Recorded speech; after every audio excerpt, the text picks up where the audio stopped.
Buffalo Bills fan, then breaking tables. Welcome to the More Than Breaking Tables podcast, a show about what really makes up the greatest fan base in the NFL. We're talking football with experts and fans from around the country. Here's your host and proud member of Bills Mafia, Connor Cobus. What is going on, everybody? Welcome back to More Than Breaking Tables. Connor Cobus here with my partner, Pasquale Maggiore. And do we have a packed show for you today? We're going to fit it all into 30 minutes. Don't worry about it. We're going to give you your daily Bills coverage. Today was cut day. We're going to talk about some roster cuts the Bills made, preseason game against the Bucs. We'll touch on Hard Knocks and keep getting you ready for that home opener against Baltimore. So everyone can see on Twitter who made the roster, who didn't. There were some notable names. Let's kind of start into the quarterback backup battle that we talked about. Bill's going to keep Mitch Trubisky as Josh's backup. Mike White was released. Shane Buechele, who played good against the Bucs, he got released too, might be headed to the practice squad. What do you think of those moves for the Bills? Aren't you going to welcome me to the program first? That goes without saying, Pasquale. Welcome back. I'm glad to have you here. I just get very fired up and focused. A lot of news going on today, and I love chopping up Bills talk with you. So welcome to the show. What do you think of the backup quarterback battle? Yeah, slow down there, kid. It's funny because I revert back to my radio days when that intro plays and you don't start talking immediately, because I look down at the board to make sure that the microphone is on properly. There's been many times where I've been a producer for a talk show host is talking and I'm like, why am I not hearing anything? Oh, because I'm stupid and I didn't hear the button. But yeah, you're right. We are down to 53 men that will make up the Buffalo Bills for the 2025 season. Very exciting day. We are so close to the open of the NFL season. I can taste it. Absolutely. You get a little tease with college football kicking off this week, but next week, that Thursday night opener, Philadelphia and Dallas, and then opening slate of games that weekend, week one of the NFL, that I'm excited for. So some names we talked about, the backup quarterback the Bills are going to stick with, Mitch Trubisky. Dane Jackson, a guy that's been around here a while, he was cut in the secondary. We touched on the preseason game, a fan favorite that everyone was rooting for. We talked about the wide receiver battle, Tyrell Shavers. Did you see that catch in the preseason game? I did. I'm wondering if that solidified him joining this roster. I'm pretty sure. And if he didn't, there was 31 other teams that would have been interested in having his services. That was definitely something that put him over the top. I don't know about you, but I feel really good about this group heading into the regular season. Shakir getting healthy. My pick was to have KJ Hamler make the roster over Moore, but Moore had some good plays against Tampa. I think we can use him in the screen game. I just feel like, Pasquale, with the way our defense is looking in the secondary and some of the changes, we're going to have to put up a lot of points against Baltimore. Yeah, I'm not so much worried about the offense. I'm focused more on the defense and special teams. My question for you, Connor, is Mitchell Trubisky the luckiest man in the NFL? Yeah, I mean, he's got a pretty good gig right now. I've had the pleasure of being a backup quarterback, holding the clipboard. It's very chill. You just, you're there in case of emergency. A starter gets hurt, you got to go in there. But, Mitch backing up Josh Allen, who's pretty much an Iron Man, is a pretty good gig to have. Yeah, I used to say the same thing about Ryan Fitzpatrick. Ryan Fitzpatrick would go to a new town, play 2 or 3 games very well. Then the interception bug would come into play. But when he looks at his bank account every morning, millions upon millions of dollars in that bank account. Not to take away the seriousness of the concussions that he suffered, but I got to say, Mitch Trubisky has replaced Ryan Fitzpatrick in that position in my book. Yeah, and certainly not too much of a shock. The Bills brought him back before they used to have him a couple years ago.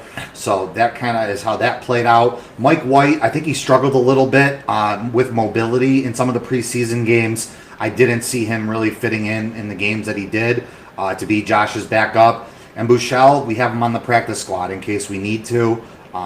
But let's kind of switch over to the defensive side of the ball. Some notable designations the Bills made.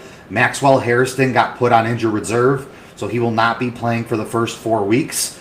Obviously, we dodged a bullet with any major injury with him during training camp a few weeks back. So we'll be without his services for 4 weeks. Trey White, we're still seeing what's going to materialize with him. He had a little bit of an injury, and we know he's prone to that. But where is your confidence in the secondary? Rapp is one we rely on. Hamlin made the roster. What do you feel about Buffalo's secondary? I mean, from what we've seen in the preseason, but once again, it's the preseason. Take it for what it's worth. I'm not overly impressed with what we've seen so far. When we have time to take a look and see who the other teams released as far as their secondary goes, is the room to make some moves, maybe move some players around and see where else we can get better. Maybe another veteran in the secondary. Trey White is a concern, injury prone as of late. And here's another injury going on his resume.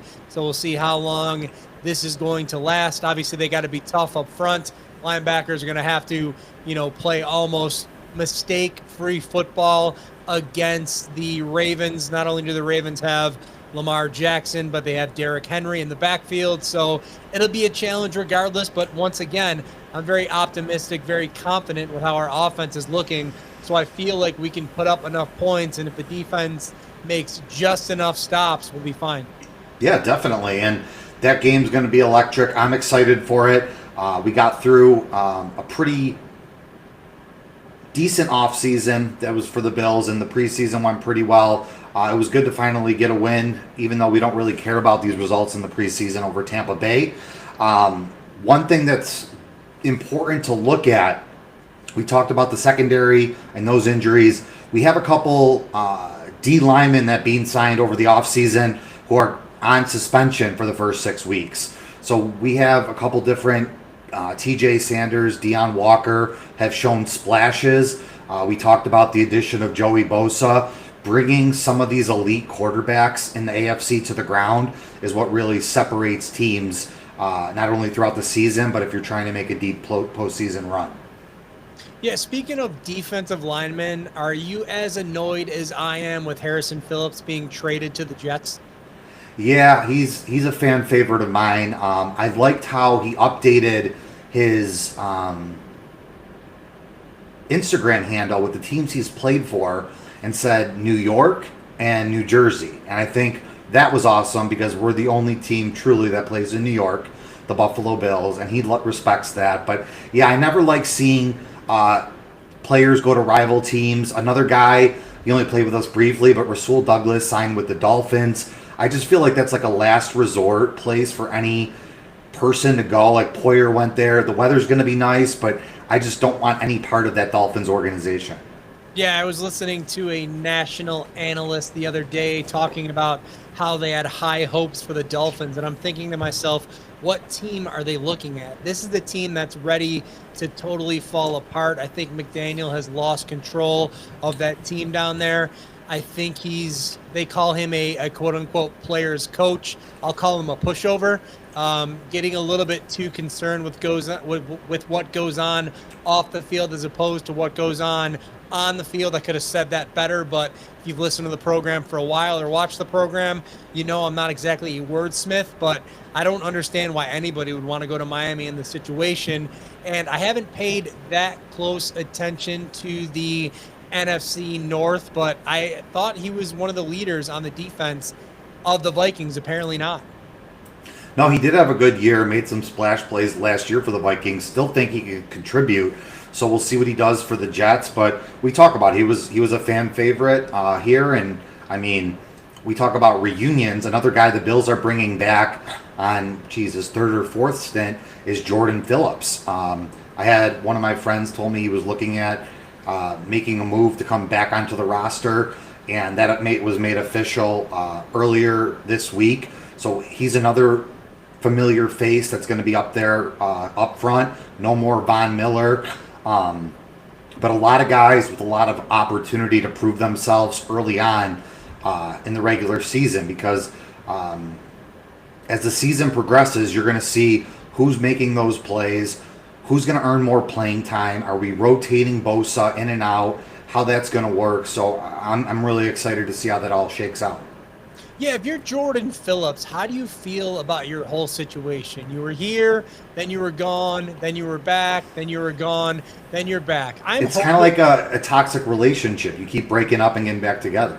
I'm hoping that the Bills will find a job for Jordan Phillips once he's done with his playing career. Hopefully something maybe in the front office, maybe something operational wise. But, this guy's been through a lot, and to willingly come back like he has, I think he's comfortable here. And it's just like the business of football, like you said. Yeah, we don't have room for you right now. We can't use you right now.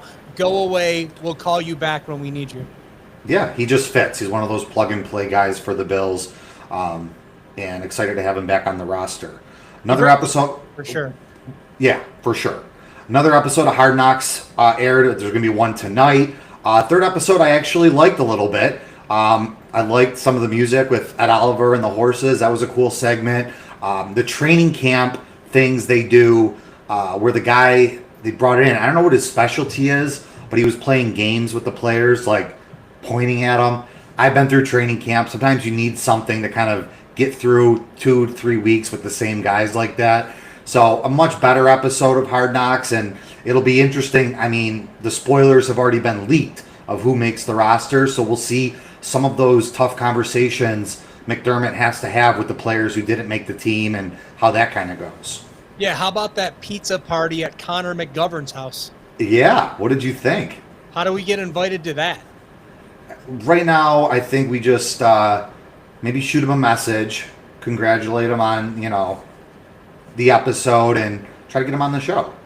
Do I maybe say, like, you people that play fantasy football that only care about your quarterbacks, your wide receivers? I'm a big offensive line guy. I'm a tight end guy. So I like seeing Connor McGovern having the team over, making different pizzas, have a big pizza night for team bonding. And, once again, we've heard so much about Joey Bosa talking about how much he's loved being around his teammates so far. And I think it's events like that, and we make those jokes all the time. People don't want to come here and play in Buffalo because there's nothing to do. We talked about the Applebee's situation on a previous episode. But once again, when it comes to the team bonding, players going over Josh's house, players going over Connor's house. We used to hear the stories back in the day during the Kelly era. After the game on Sundays, the team would go over to Jim Kelly's house. Heard a lot of stories about a lot of things that went on in that house, but we'll keep it wholesome here, seeing we're streaming on Facebook and YouTube. But you love to see that camaraderie. And once again, Connor McGovern, have me over. I won't be a stooge. I won't, go on my Twitter, go on my Facebook and post pictures. Just have me over. Let's have a slice of pizza together. Just a couple men eating together. Exactly. More than breaking tables, invades McGovern's house, have a good time, have some beers, all is well. Moving on to some other different topic that we wanted to talk about. We compared Hard Knocks. You said you kind of touched on the Cowboys documentary that was on Netflix, gaining a lot of streams from people on Netflix. Personally, I cannot watch anything Cowboys related. The Four Falls of Buffalo that we had, I don't want to be reliving those Super Bowls. I don't like seeing those highlights. What did you think of the episodes you saw on the show? I watched all the episodes. I got all through it. I started watching it on Friday. I'm like, I'm just going to sit here, watch a couple episodes, 4 episodes later, and then 2 more on Saturday, and I finished it up on Sunday. I really loved it. I like these documentaries about sports teams. We had the one, just talking about like sports in general. You're talking about the Michael Jordan documentary. We had the Tom Brady documentary. Some other ones that I can't think of off the top of my head because I'm not that intelligent, but I really enjoyed this. And the one takeaway, or the biggest takeaway, I should say, is watching those Cowboy teams that the Bills played in the Super Bowl. Now looking back, I'm like, there was no way we were going to beat those teams. we talk about how great the Bills were in the 90s. Kelly, Thurman, Bruce, Andre, et cetera, et cetera. I'm a big Steve Tasker guy. He is my guy. If you look over my right shoulder, I have a football back there, autographed by the man. I'm not a big autograph guy, but I'll make time and room for Steve Tasker's autograph.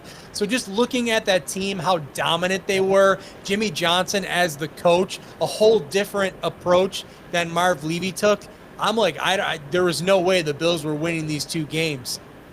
Now, do you think with the first Super Bowl, if Norwood makes that kick and we win the first one against the Giants, anything changes with the next three? Or do you think we don't get back to the Super Bowl? I mean, I'm curious because I was super young when those Super Bowls were going on, don't remember them. What was your take on those teams, and do you think anything would have went differently? I think a lot would have went differently, and the more that I watch that game and watch highlights from that game and hear people talk about that game, we had no business losing that game. It shouldn't have even come down to a field goal.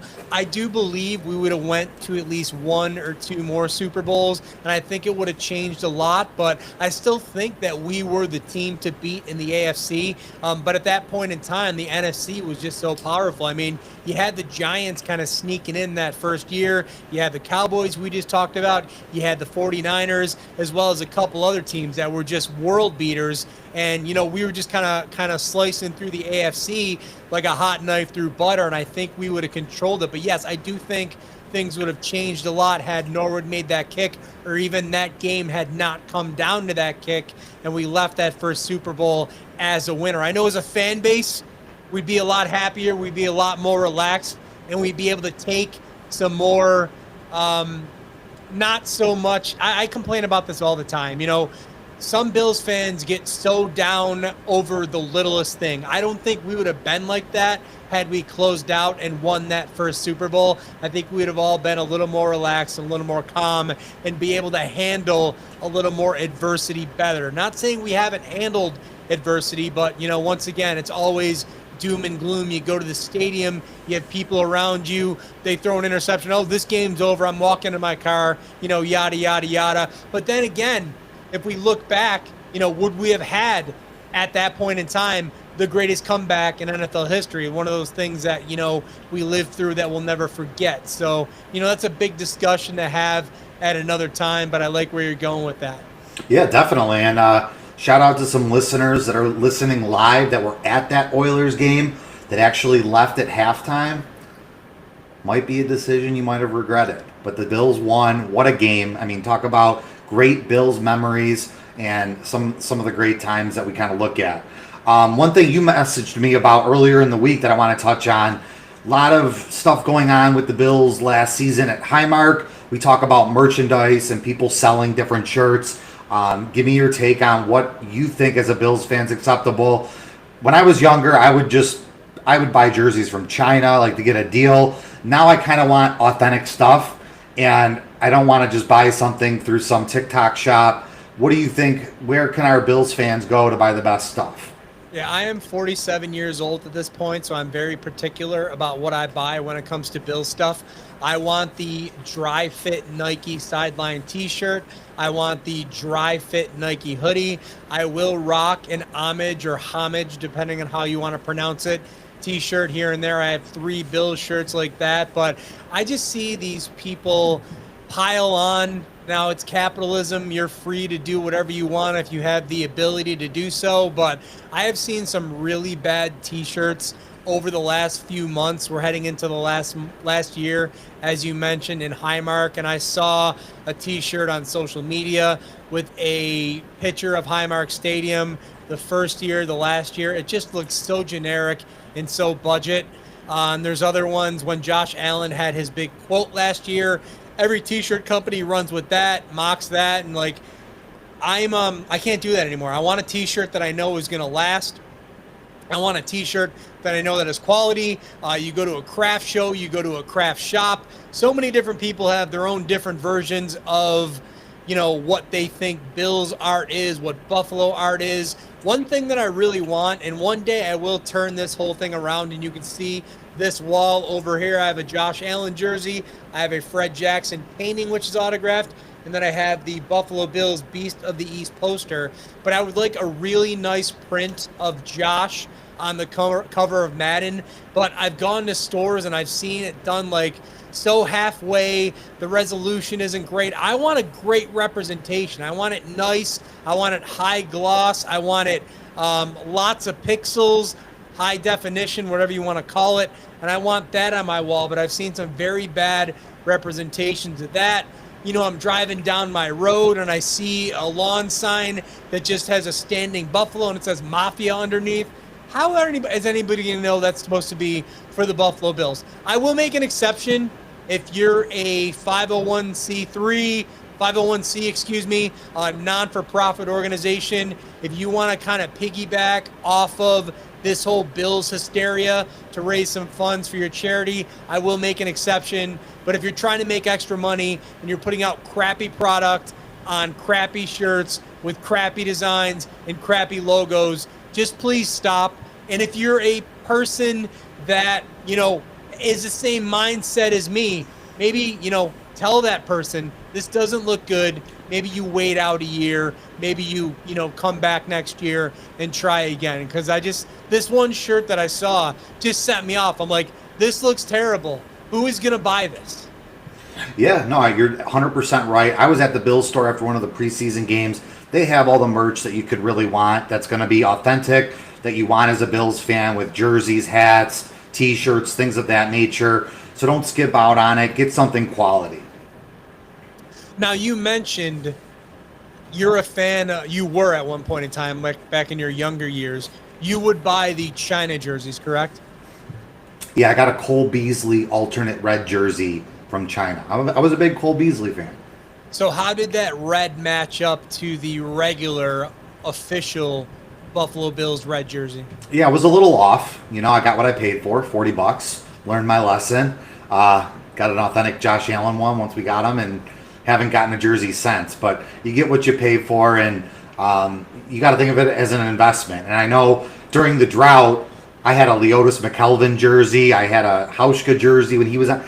You don't know how long these guys are going to be here, but if you get a guy who's a franchise type of player, like James Cook we just got for another 4 years, or Khalil Shakir, Rousseau, Josh Allen, these are guys that are going to be around for the long haul, and it's a good purchase.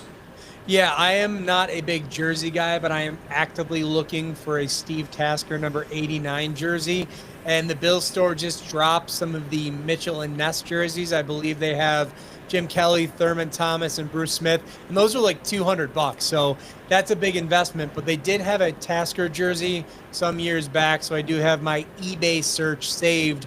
So anytime that pops up on there, I am actively looking for one of those. I would even say, if you wanted to, you could wear a Doug Flutie jersey as well. I think he holds up. He stands the test of time. He led the Bills to a lot of victories, and he was the Bills quarterback when we needed to get that stadium lease. So I would say Flutie would end up in that territory as well. That's a jersey that I would own if I had to own a Bills jersey and I was making a choice. One would be Flutie. I still can't believe we started Rob Johnson in the Music City Miracle game. Crazy. Ridiculous. Terrible decision. Got to go with Flutie. Right. You talk about wide right, but, you know, if Flutie's a quarterback there, are we even talking about home run throwback? I say no. No. And Tennessee went on to the Super Bowl that year.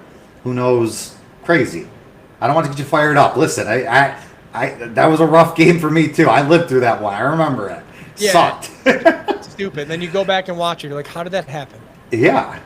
We talk about jerseys, like $200. One thing I want to kind of throw out your way is, obviously, the goal this year is the Bills. Something we haven't done in the Allen McDermott era is host the AFC Championship game. If we could get the 1 seed and host that game against whoever it might be, what do you think tickets would go for in the final game at Highmark Stadium? I got to say, wow. I mean, we're talking, you got to be talking in the thousands. But then again, that's what I was thinking. Like, you could. But are people willing to pay for that? I'm looking at tickets for Carolina right now, that game at the end of October, and we're talking about basic seats are going $500 per ticket. So, you know, we're talking playoffs, we're talking the last game at the Mark. That's going to be a heavy item right there. Yeah. Certain people want to drop a ton of money on concerts and see their favorite bands. it's the last game, AFC Championship game. I think that's a game you have to be at if you're a Bills fan. Yeah, you have all these people talking about their Taylor Swift tickets or spending thousands of dollars. I got to see her 500 level at the Rogers Center, $175 a ticket. No big deal. Yeah, I'd rather see Josh Allen play football. Correct. One of the greatest to ever do it. One thing we talked about earlier a couple weeks ago that we never really dove into was the whole Kelly versus Allen comparison.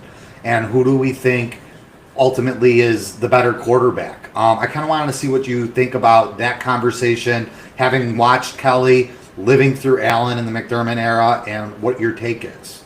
I'm going to need more time on that. How about we table that till next week? That sounds great. We'll kick off the show. Little Allen and Jim Kelly discussion, tease for next Tuesday's show, as we'll be only 2 days away from live NFL football.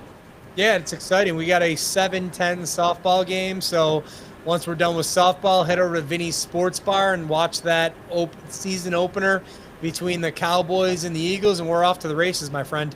Absolutely. We are excited. Need your softball team to start stacking those dubs. Celebrate at the bar afterwards. Probably going to have to show up and watch some of the action. Yeah, I mean, you're right down the road. Why not? Yeah, I can always have an excuse to go to Vinny's.